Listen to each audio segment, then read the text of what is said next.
Esse é o SBGG Cast, o podcast da Sociedade Brasileira de Geriatria e Gerontologia.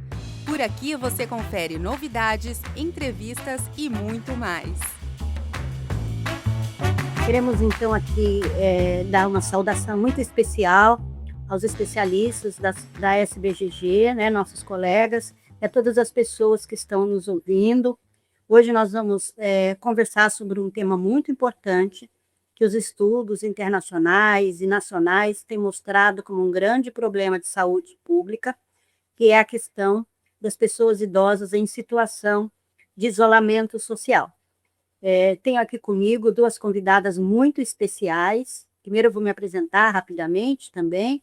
Meu nome é Áurea Barroso, sou pedagoga, especialista pela SBGG, doutora em serviço social, pós-doutora em ensino e pós-doutora em gerontologia.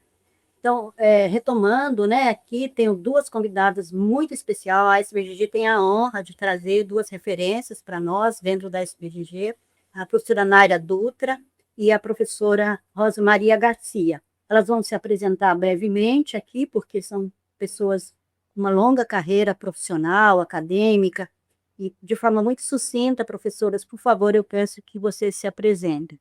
Eu sou Naira Lemos, a Áurea já falou, sou assistente social, estou muito feliz de estar compartilhando esse momento com as minhas amigas Áurea e Rosa.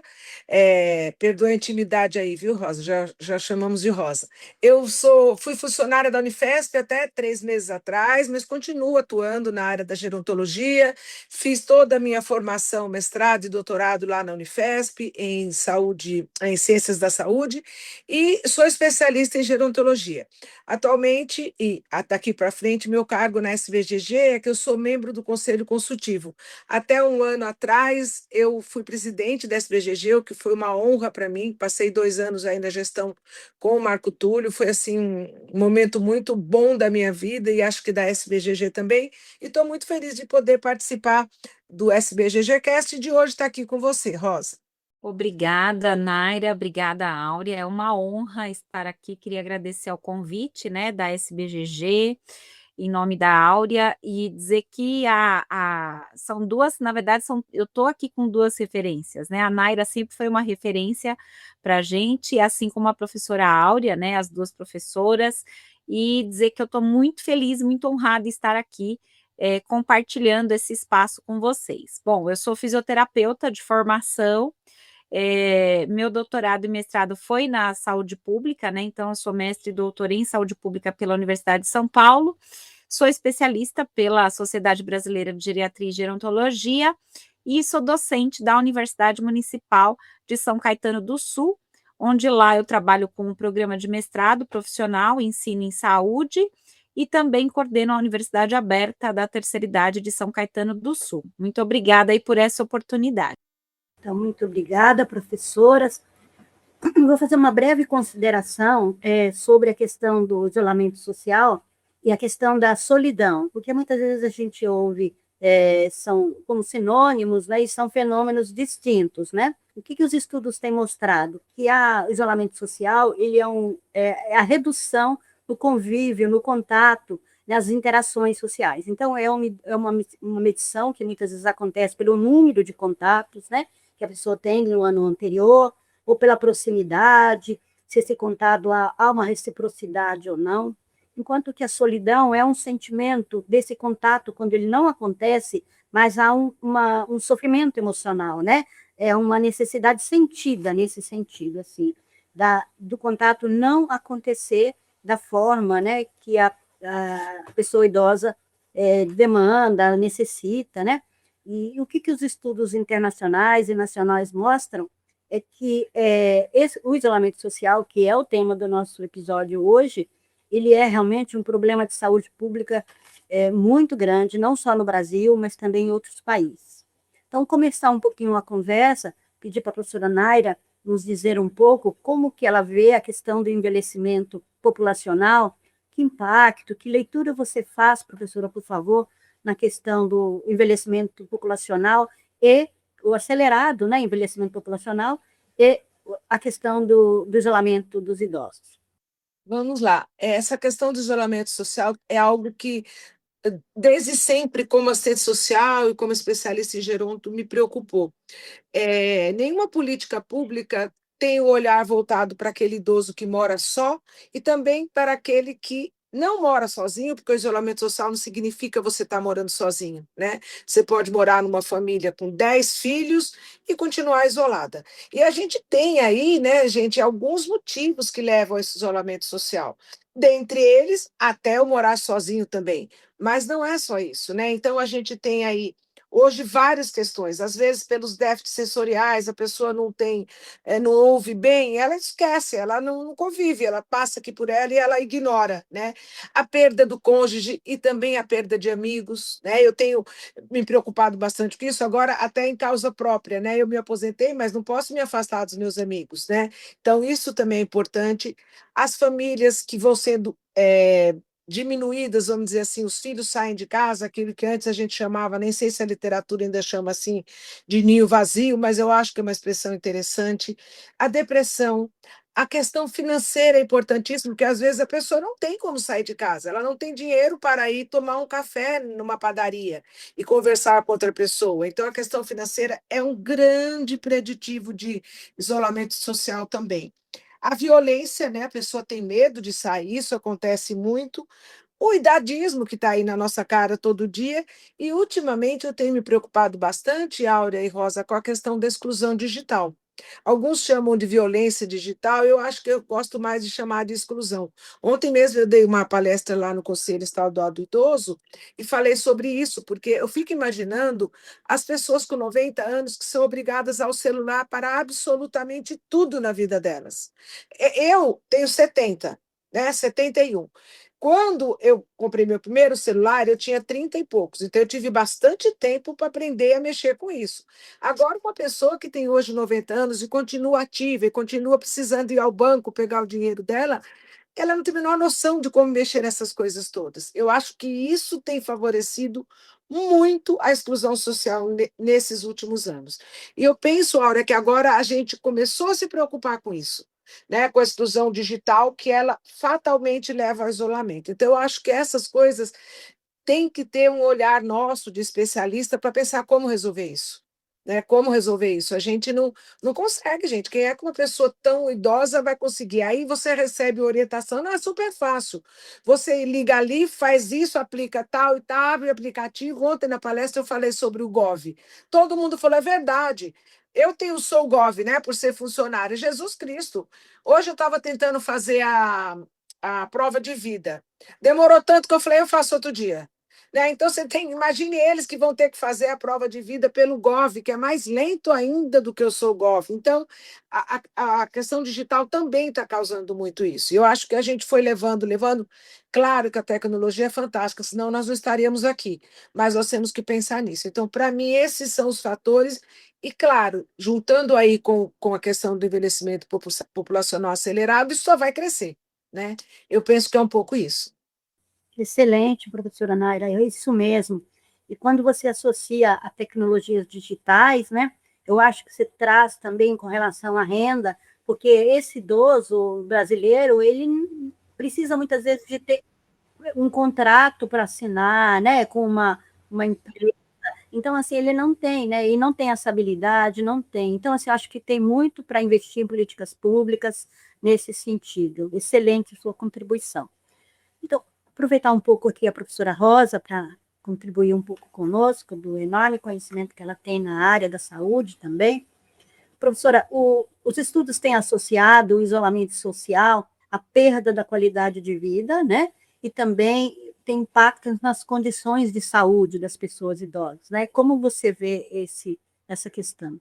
Bom, Áurea, acho que aí a gente tem duas vertentes importantes, né? Eu entendo que as condições de saúde, né, além de tudo que a Naira já colocou, as condições de saúde também podem ser um fator, né, de risco para o isolamento social. Então, pessoas que já têm condições degenerativas, como Alzheimer, né, pessoas que têm doença de Parkinson, sequelas que são mais incapacitantes, né, de derrame, de acidente vascular cerebral, cerebral, pessoas que muitas vezes têm fraturas e se tornam acamadas. Então, as condições físicas, né, as condições de saúde também são fator de risco para o isolamento social. E isso pode até dificultar, e aí a gente pode acrescentar, por exemplo, até a ausência de cuidador ou a dificuldade, como a Naira mencionou, os arranjos familiares estão muito reduzidos, né? A gente teve uma mudança e a gente tem cada vez mais dificuldade de encontrar um cuidador, né? Então, temos menos pessoas potencialmente cuidadoras. E isso faz com que as pessoas tenham dificuldade também de sair de casa, às vezes até de subir e descer uma escada, né? Então, acho que tem também as questões ambientais, o quanto as estruturas arquitetônicas, né, as construções, as residências não são amigáveis, né, para que o idoso possa se deslocar, para que o idoso possa sair, para que outras pessoas possam chegar até a casa desse idoso. Então, acho que realmente é multifatorial, né? E aí tem uma outra vertente que é o isolamento social como um fator de piora dessas condições, né? Então, além das condições de saúde provocarem, serem um fator de risco para o isolamento social, a gente tem o inverso, né? O isolamento social pode agravar condições de saúde, pode piorar, obviamente, a qualidade de vida, pode aumentar o risco de depressão, de outros transtornos psíquicos, né? Então, o quanto o isolamento social ele pode ser tanto uma via de mão dupla, né? Ou ser desencadeado por doenças, ou desencadear doenças ou piora dessas doenças, né? Áurea, só uma questão que a Naira estava falando sobre a exclusão digital, e eu acho que eu estava falando sobre isso agora há pouco, numa reunião que eu estava, e acho que é importante a gente deixar muito claro que nós, que somos da área da geriatria, da gerontologia, nós não somos contra o avanço tecnológico, não é isso, né? Todos nós aqui o que é importante é que haja alternativas, e é isso que a gente vem observando, que cada vez há menos alternativas, ou seja, você não tem outra alternativa que não usar o aplicativo, que não usar a internet, e aí as pessoas que não têm acesso acabam realmente se isolando ou tendo até a ausência de acesso ao serviço, que às vezes é um serviço vital, por conta dessa dificuldade de acessar o aplicativo, né? Então, eu entendo que, assim, não é que a gente não quer que as coisas evoluam, a gente entende a necessidade, porém, a gente precisa ter alternativas, não dá para ter só isso, a gente precisa ter outras alternativas, inclusive para pessoas que tenham, como a Naira mencionou, as dificuldades sensoriais, cognitivas, e até a própria dificuldade com a tecnologia. Tem que ter alternativa, né, em todos os lugares. Não dá para a gente depender única e exclusivamente da tecnologia e da inteligência artificial. Rosa, me permite uma complementação. Chega a ser tão absurdo que você fica refém, né? Você fica totalmente refém. Vou dar um exemplo meu. Esses dias acordei o meu celular, última geração, bababá, bababá, mudo, novo. E aí entravam dois celularzinhos assim. Meu Deus, o que esse celular está falando? Dois bichinhos, dois querendo conversar. E eu fiquei assustada, liguei para uma amiga, falei, olha, avisa fulano que toda noite liga para mim, as meninas sempre ligam para mim, as ex-alunas e tal. Falei, eu fiquei sozinha, não tinha, desliguei recentemente meu fixo e de manhã cedo corri para ir até uma loja. Milagrosamente, tecnologicamente, eu não sei o que foi, passei numa loja de uma amiga e o celular dela começou a conversar com o meu. Coloque o seu celular ao lado do outro celular que está pedindo não sei o quê. Parecia uma mágica, gente, uma coisa assim. E funcionou o celular. Aí eu imagino, veja bem, se eu não tivesse passado ali, quantos dias eu ia ficar sem celular, sozinha, e como é que a gente sabe que para todo mundo que eu conto isso, fala, Naira, não é possível. Eu falei, o celular dela do nada começou. E aí tem uma coisa pior que eu acho, Rosa, expõe muito a pessoa que não tem estabilidade. Se isso tivesse acontecido numa loja, eu entro numa loja e o celular da outra pessoa começa a conversar com o meu.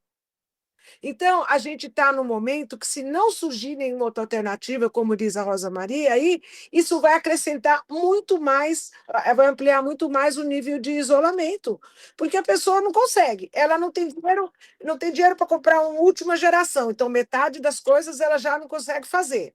Né? Ela já não acessa banco, aí ela tem que ligar para marcar uma consulta, ela já não consegue mais marcar uma consulta se não for telefonando, gente, não existe mais telefone. Então, não podem acabar as outras alternativas. É exatamente isso, eu concordo com a Rosa, porque não tem, não tem. Vocês já conseguiram marcar ultimamente uma consulta por telefone? Ninguém consegue. Você não Não, é só consegue. aplicativo. Só aplicativo, só aplicativo. E aí você fica horas e cansa quando o aplicativo também não te dá resposta, o telefone já não dá mais, então as pessoas precisam ficar atentas para isso, para melhorar alguma coisa nessa tecnologia, porque eu acho que o telefone não existe mais, né, gente? As pessoas só mandam mensagem e tal. Então, enfim, isso é uma coisa que a gente tem que começar meio que fazer uma campanha para isso. Porque se isso for afunilando cada vez mais, não teremos mais controle sobre isso. Verdade. E os direitos não vão ser acessados, porque as De pessoas jeito acabam nenhum. desistindo, A né? Isso pessoa é não consegue gravíssimo. marcar nenhuma consulta, como é que vai acessar Exatamente. outro direito, outra questão?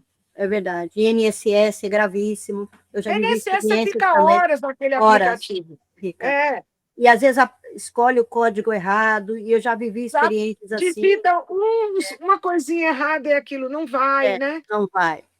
E, professora Rosa, complementando um pouco a sua fala, por favor, os estudos mostram também que o isolamento social ele tem sido associado à escassez, né, de serviços públicos na questão do cuidado mesmo, né?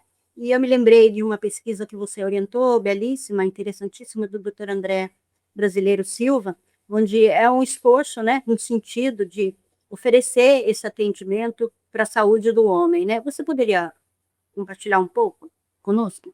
Claro, com o maior prazer. Bom, a gente está falando aqui do isolamento social, né, que claro que pode acontecer tanto com homens quanto mulheres, né, mas a gente sabe que historicamente, né, os homens eles não tiveram, né, essa vivência, por exemplo, de trabalhar de pertencer a grupos, né, grupos de convivência, ou a ter momentos em que eles possam, muitas vezes, conversar, falar sobre si, falar dos sentimentos, procurar fazer novas amizades. A gente tem o homem ainda, né, essa geração de pessoas idosas que sempre foi muito voltada para o trabalho, né? O homem era provedor e ele precisava trabalhar, e aquele homem que não trabalhasse ou que fosse fazer alguma outra atividade, muitas vezes recebia, né, esse rótulo de que não quer fazer nada, né, não está nem aí.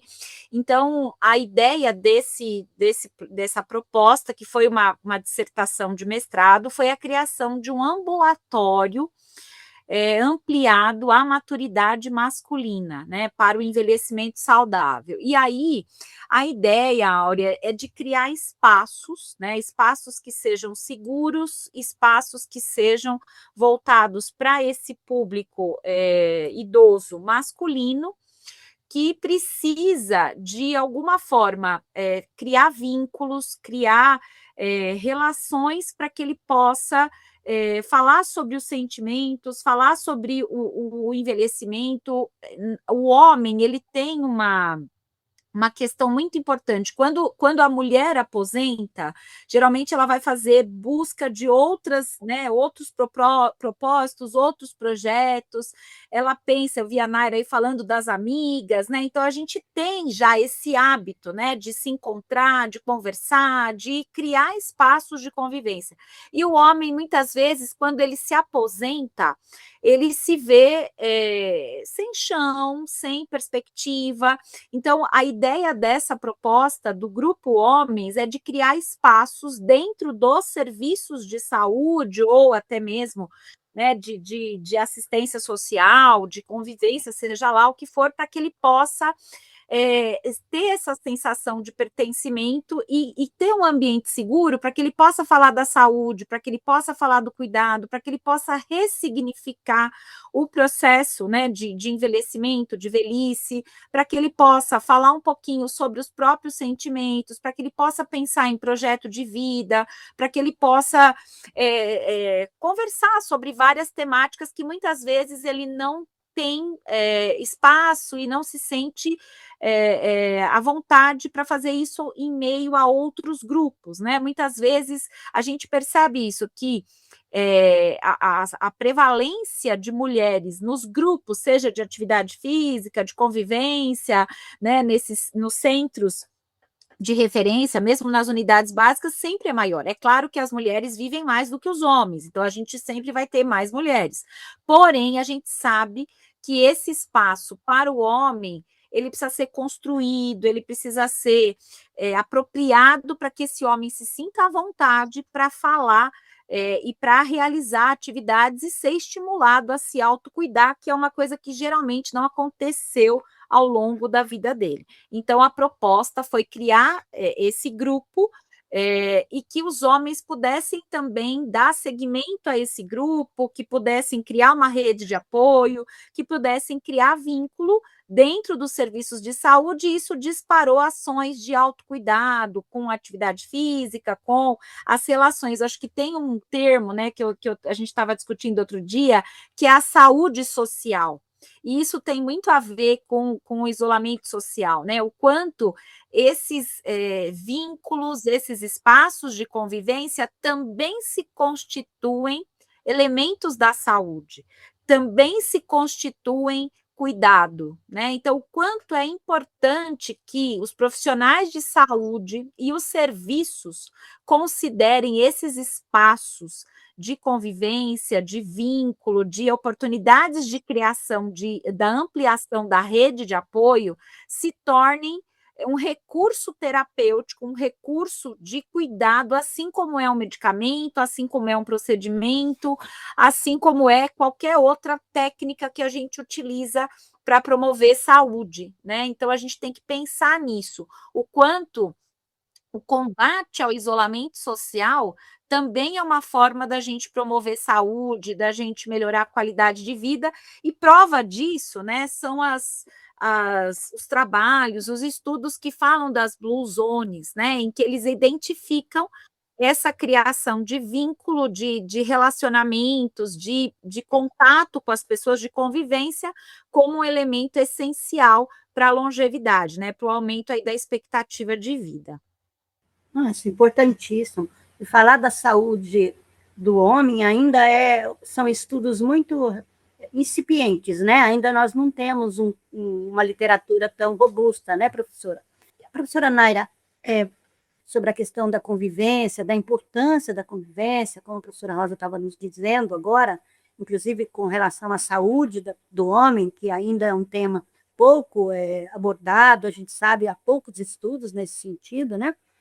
Tem uma pesquisa interessante que foi feita pela doutora Luciana Jacou, do IPEA, e ela analisou alguns dados da Política Nacional de Saúde de 2019.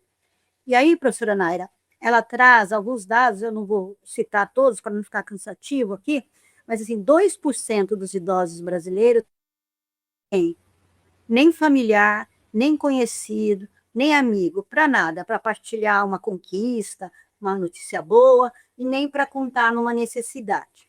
Mais um dado, professora Naira, que me deixou muito impactada: 2/3 dos idosos brasileiros não participam de nenhuma atividade recreativa, de lazer, de convívio. 2/3 dos idosos, nem quando vão com família, visitar familiares, nada. Então, assim, eles estão completamente sem esse convívio, né? E aí eu queria pedir para você, por favor, para nos ajudar a fazer uma leitura, né? Por que tanto desinteresse, ou por que essa falta de vínculos, né? Assim, essa fragilidade dos vínculos, professora.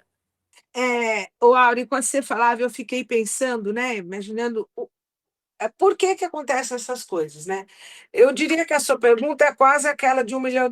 Não chega a ser de US$ 1 milhão, mas é quase, porque as causas são muitas. Mas uma coisa que a gente tem que pensar também é que boa parte desses 2/3 de idosos mora só. Isso é um dado importante. Eu fiquei muito feliz recentemente que eu vi uma notícia de que vai haver um censo só para avaliar pessoas que moram só. Vocês ouviram isso? Foi uma notícia muito rápida que eu vi na internet, que o governo está organizando um censo para ver pessoas. Não sei o quanto isso é verdade, eu vi muito rápido, mas independente disso, a gente já tem um número imenso. O último dado que eu peguei foi um pouquinho antes da gente conversar, que nós temos 5 milhões e mais de 600 mil, 5 milhões e 700 mil idosos que moram sozinhos.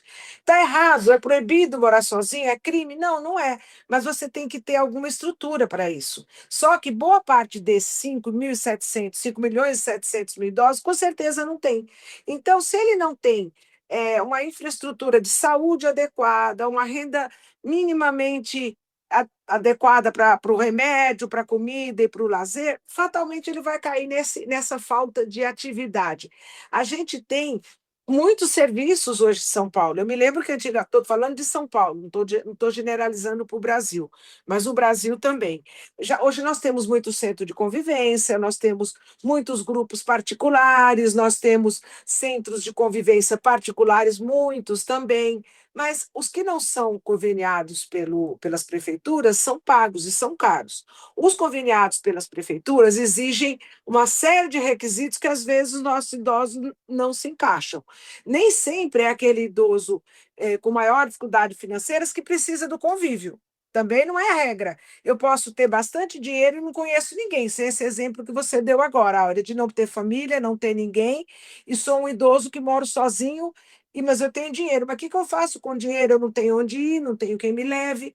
Né? Então, aí nós temos uma discussão que eu acho que tem que ser muito importante para que vá além da assistência social, pensando que não é só a pessoa sem condições financeiras que está isolada. Não é só ela. Nós estamos cansados de ver e atender nos nossos serviços pessoas com condições sim, mas não tem o que como é que ela vai sair?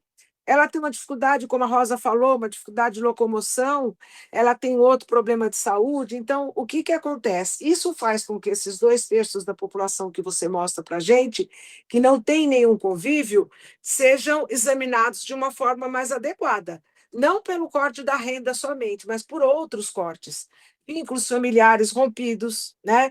Então a gente tem que sair um pouco desse nivelamento, né, de achar que é só a população idosa com maior dificuldade financeira que sofre de isolamento social. Não, não é. Então a gente tem que ir além disso.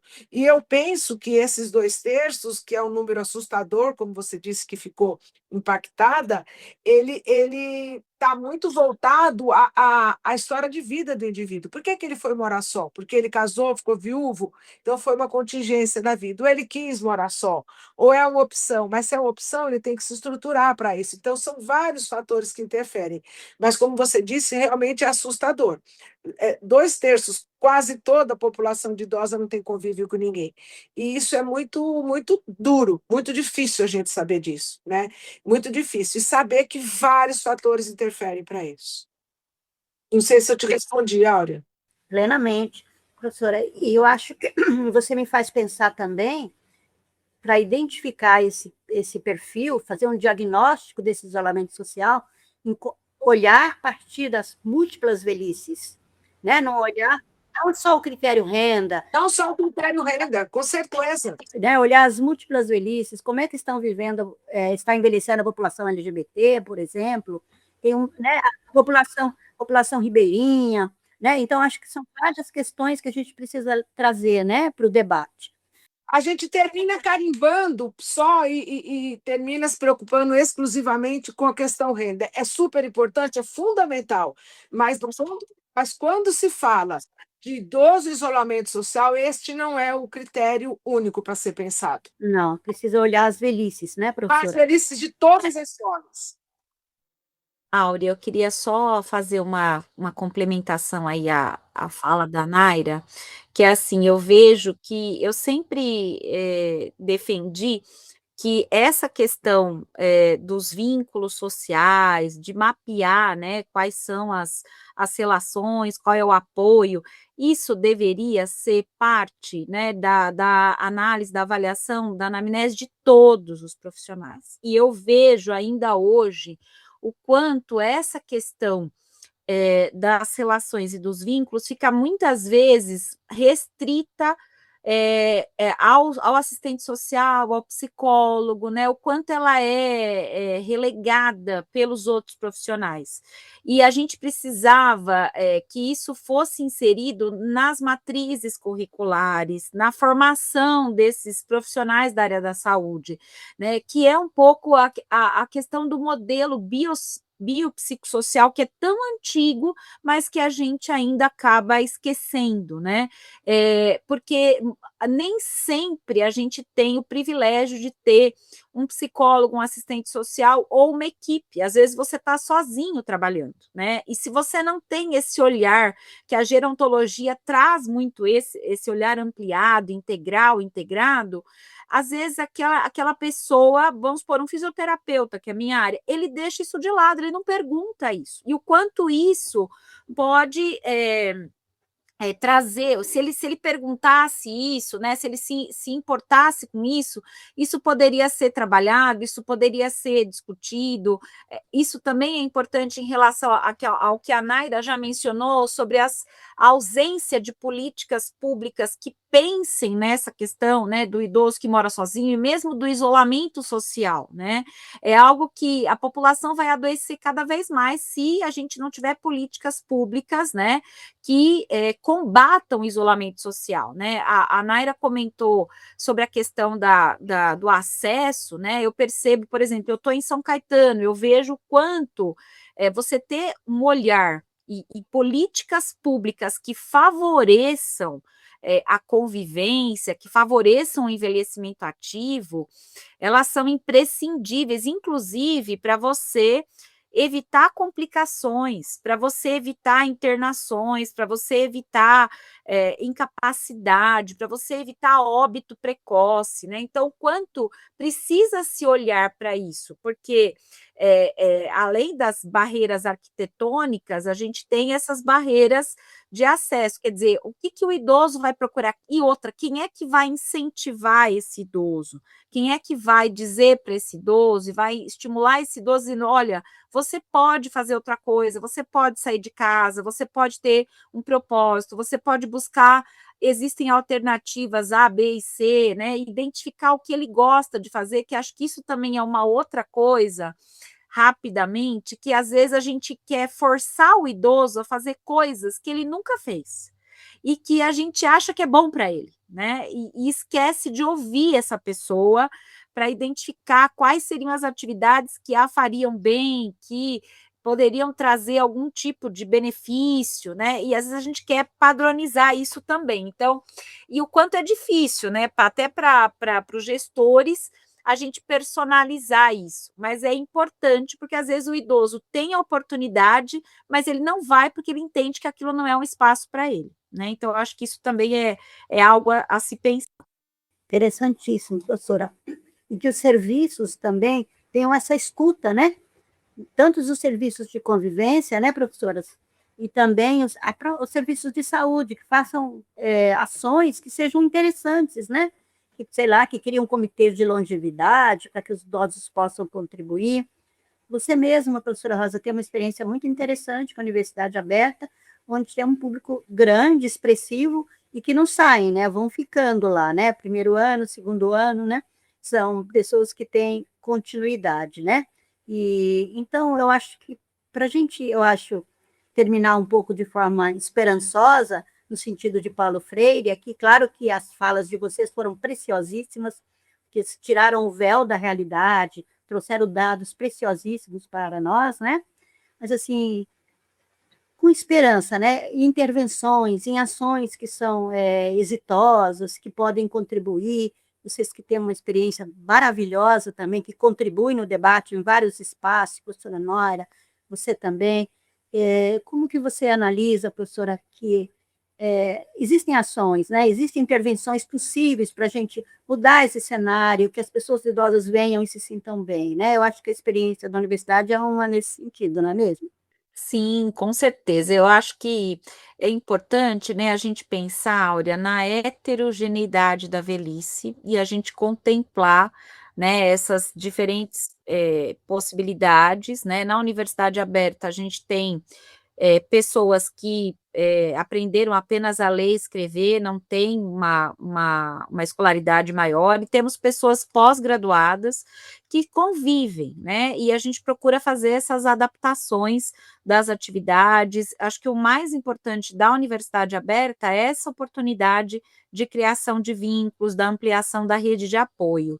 E eu vejo também a importância da gente valorizar o protagonismo dessa pessoa. Isso que você mencionou agora, de fazer essa escuta, eu acho isso essencial, né? Eu preciso entender exatamente por que que esse idoso está isolado, o que está faltando para ele, o que que ele pensa a respeito do próprio processo de envelhecimento, o que que ele gostaria, né, de fazer, porque eu acho fundamental a gente valorizar, dar voz, né, para essas pessoas, para que elas possam encontrar alternativas. É claro que os governos precisam oferecer, né, essas alternativas. Eu acho que a sociedade civil também pode se organizar. A Naira estava falando sobre a questão, né, das pessoas que moram sozinhas, e hoje em dia, principalmente em outros países, a gente já tem o co-housing, a gente já tem aqueles condomínios em que você tem as residências individuais, mas você tem espaços coletivos, então acho que isso precisa ser pensado. Eu sei que é algo a longo prazo, mas é importante que a gente comece a pensar numa sociedade que favoreça o convívio, que favoreça o apoio, né, o apoio das próprias comunidades, além do apoio oferecido pela gestão, né? E o protagonismo, eu acho que escutar os idosos é algo fundamental. Acho que na área da saúde, principalmente, a gente fica batendo nessa tecla de trabalho em equipe, trabalho em equipe, trabalho em equipe, mas às vezes a gente esquece de ouvir essa pessoa, né? Essa pessoa idosa. Então, essa pessoa também tem que fazer parte dessas ações de elaboração de políticas públicas, e eu sei o quanto você, né, tem uma atuação aí já consolidada de valorizar a participação social, né, de valorizar essa escuta, e o quanto a gente consegue produzir serviços, programas e projetos que sejam apropriados às necessidades das pessoas, a partir dessa escuta.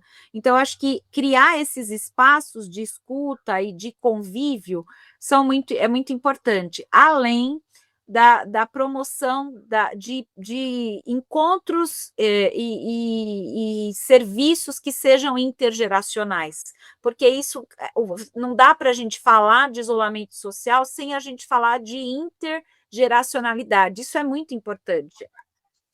Os idosos querem conviver, sim, com outras pessoas idosas, mas eles também esperam conviver com outras gerações, né? Seja de familiares, sejam de pessoas que vivem na comunidade, sejam de amigos que são mais novos, mas essa intergeracionalidade também é muito importante, muito necessária para combater o isolamento social, inclusive de projetos que a gente até sabe que existem em outras cidades, em outros países, de jovens, de estudantes que frequentam casas, né, de pessoas idosas, que ajudam com alguma manutenção, com algum instrumental, ou às vezes para uma leitura, para sair o próprio programa acompanhante de idosos que a gente tem na cidade de São Paulo, que também é super importante para combater esse isolamento social. Então, essas estratégias que envolvem o protagonismo da pessoa idosa e a intergeracionalidade, acho que são ferramentas importantes para a gente combater o isolamento social.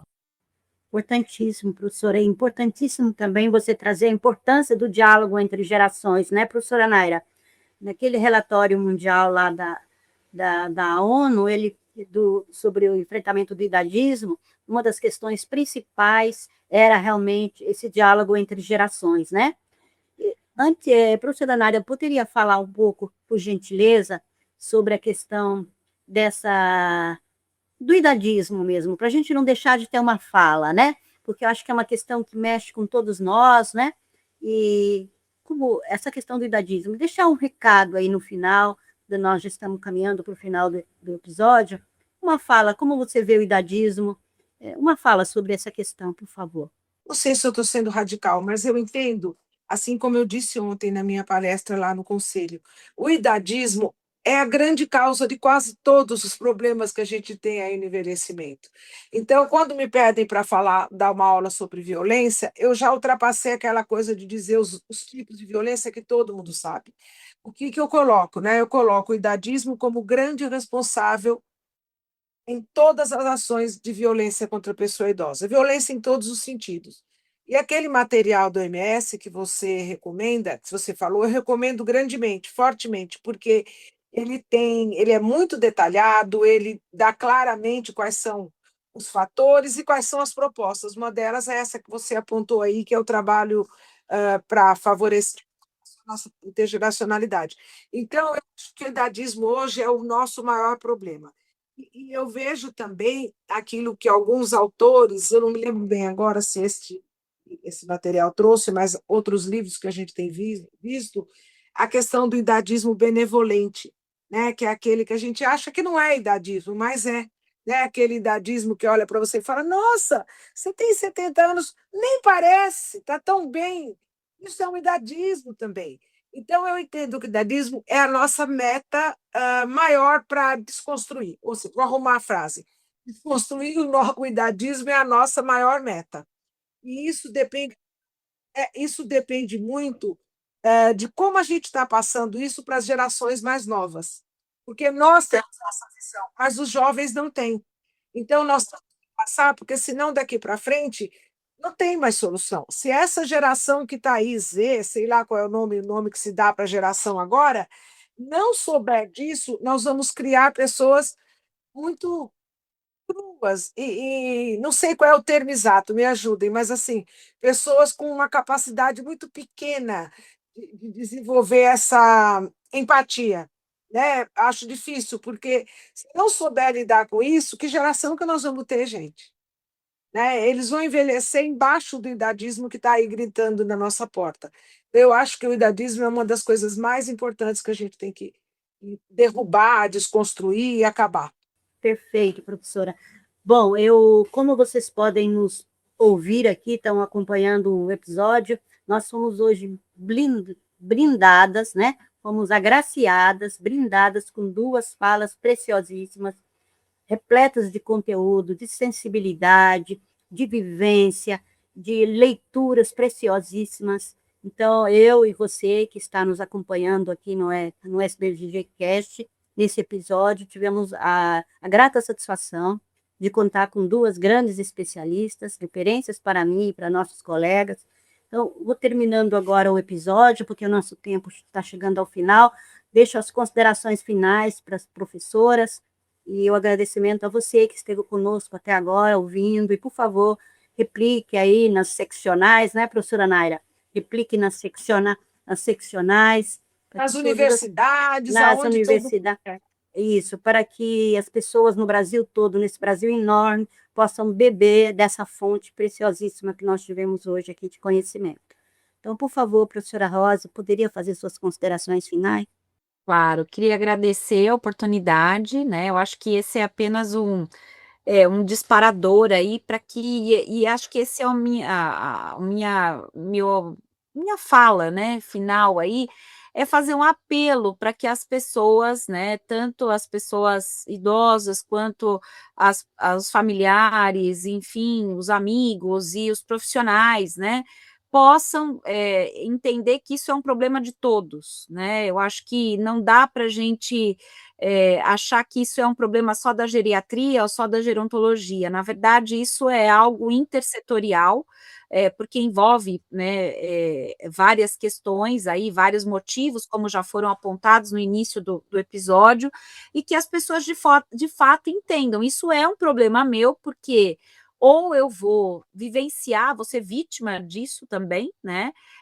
Ou eu vou ter pessoas queridas que vão ser vítimas disso. Então, eu acho importante que a gente entenda que isso é um problema, sim, de cada um de nós e que a gente precisa, independente da área de atuação, que a gente precisa fazer algo, né? Seja estudando mais sobre o assunto, compreendendo mais sobre o assunto. Eu acho que o que a Naira mencionou a respeito do idadismo, eu estava com isso na ponta da língua, eu acho que é exatamente isso, né?